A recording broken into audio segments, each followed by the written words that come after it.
surrounded Flight 1862 even before it left the ground. The aircraft, built in 1979, was in poor condition and scheduled for major maintenance shortly after this flight. U.S. aviation authorities in New York had initially refused to clear the plane for takeoff due to safety concerns. One of the key issues was that El Al had failed to maintain the aircraft according to Boeing's maintenance guidelines.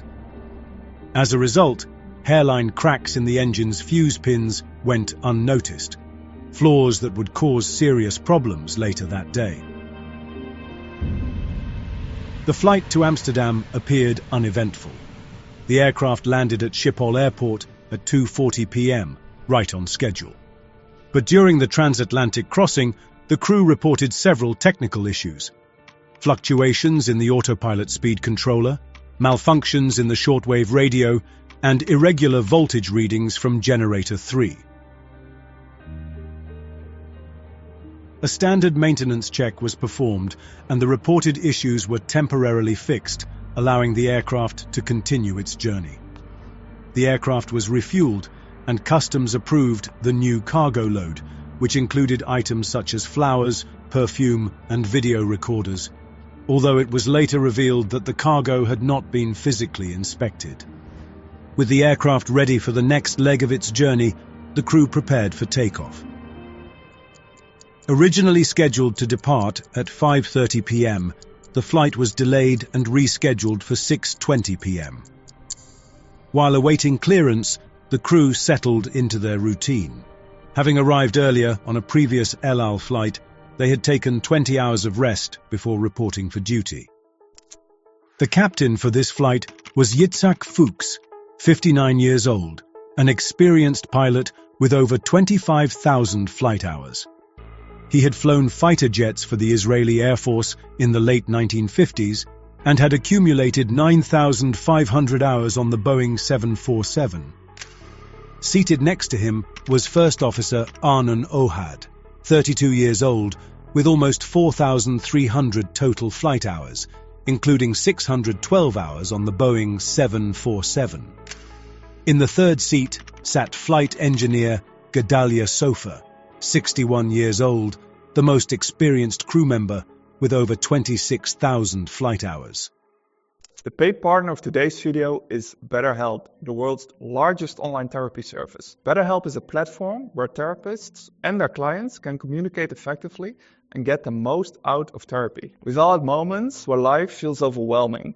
It's in times like those when having someone to talk to, a trained professional who truly listens, can make all the difference. With a large network of credentialed therapists, BetterHelp makes it easy to find someone who understands your unique needs and who can help you with a wide range of personal challenges. You get the same quality as in-office therapy with the convenience of communicating how and when you want, by phone, video, or messaging. You can switch therapists at any point if you don't feel you're getting enough benefit.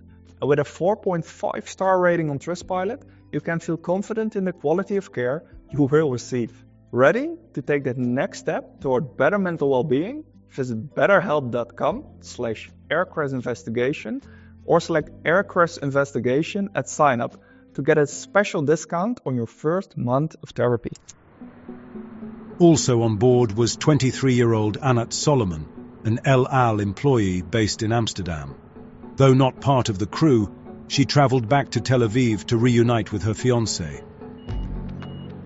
At 6:04, clearance for pushback was requested, and once received, the aircraft slowly rolled backwards as its 4 Pratt & Whitney engines came to life. For this leg of the flight, the first officer was designated as the pilot flying, while the captain served as the pilot monitoring, handling communications and checklists. With the engines running, the aircraft began taxiing toward the runway. It was an unusually calm autumn evening in Amsterdam. October weather is typically harsh in the Netherlands, but tonight was different. The air was still, with a light northeasterly breeze, and visibility was clear. At 6:21, despite a 52-minute delay, the Boeing began its takeoff roll. The engines roared as the plane accelerated down the runway, lifting off for what should have been a routine flight to Tel Aviv. The aircraft climbed steadily, banking eastward to follow the Pampas departure route. No anomalies were evident during the initial climb, and everything seemed routine as evening fell over Amsterdam. But just a few minutes after takeoff, everything changed. A loud bang rang through the cockpit as the aircraft veered sharply to the right. Something was wrong. Had they hit something? Far below, at a lake east of Amsterdam, boaters looked up in confusion, startled by the noise. Two large objects tumbled from the sky, and moments later, two distant heavy splashes echoed across the water. As they stared at the aircraft, still trying to make sense of what they had just seen, the realization slowly kicked in. The Boeing 747 had just lost two of its engines and was now circling back toward Amsterdam, clearly in trouble and struggling to maintain control. But how could two engines break off? Each engine was secured to the wing by four critical components, fuse pins. These 14-centimeter-long safety pins were designed to break under extreme stress, such as in the event of a structural overload, to minimize damage to the wing. However, due to metal fatigue, one of the pins on engine number 3 developed a tiny 4-millimeter crack. The crack was barely visible to the naked eye and went unnoticed during inspection. When this pin snapped, the sudden load shift proved too much for the remaining 3 pins, causing them to fail in quick succession. The detachment was violent. As engine number 3 twisted outward, it slammed into engine number 4, tearing it from the wing. The impact caused severe damage to the wing, hydraulic and flap systems, making the aircraft significantly harder to control. The captain immediately took control of the aircraft, doing everything he could to keep it in the air as it continued its sharp roll to the right. Fuel poured from the damaged wing as the aircraft struggled to maintain altitude. Hello, 1862, mayday, mayday, we have an emergency. Hello, 1862, do you wish to return to Schiphol? Mayday, mayday, mayday. Turn right heading 260, field behind you in your to the west, distance 18 miles. Roger, we have fire on engine number 3, we have fire on engine number 3. Roger, heading 270 for downwind. 270 downwind. Hello, 1862, surface wind 040 at 21 knots. Roger.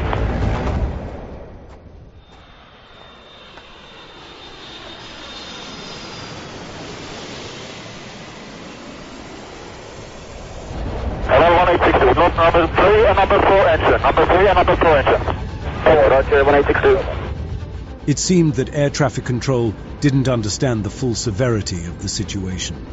Controllers at Schiphol assumed that 2 engines had simply failed, not that both right-wing engines had fallen off. The confusion wasn't limited to air traffic control. The crew likely hadn't realized this either. In the chaos of those critical moments, with numerous tasks demanding their attention, they were probably unaware of the full extent of the damage. This was partly due to the limited visibility from the cockpit.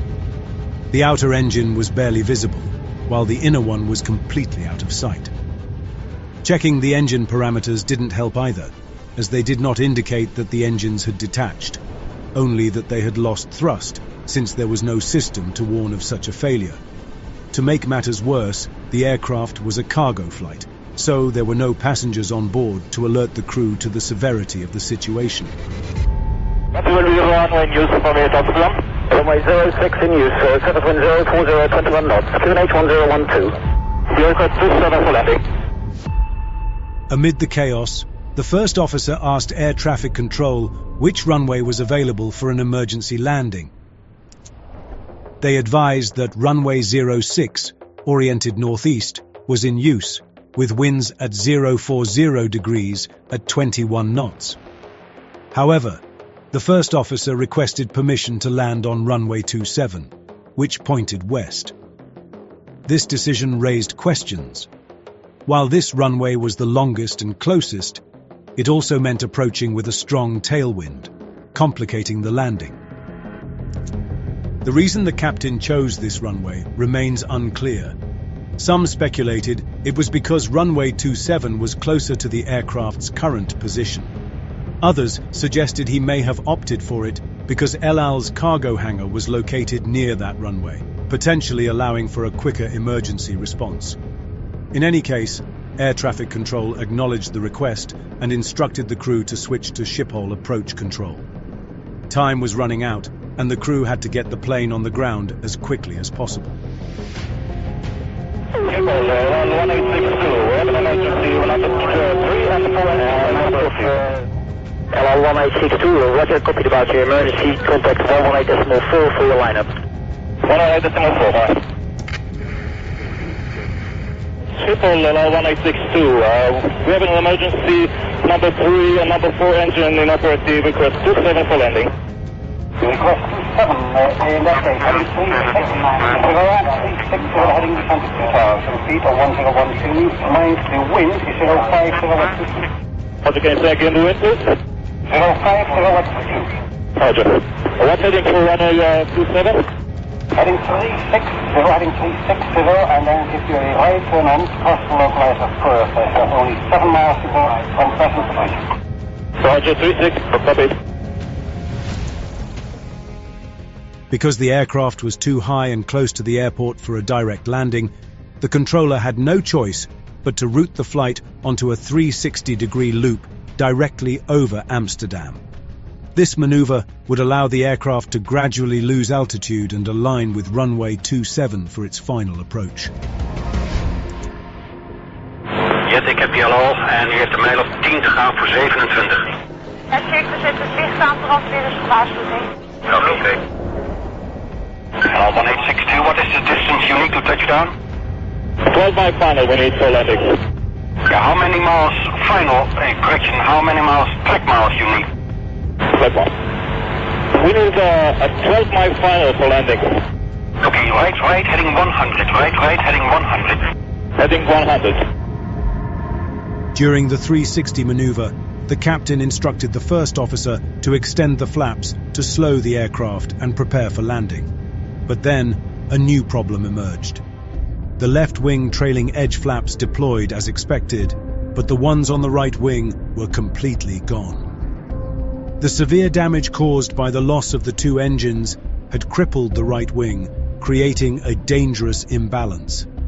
The left wing now generated more lift than the right, making the aircraft even harder to control, especially at the lower speeds required for landing, which the crew was about to discover all too soon.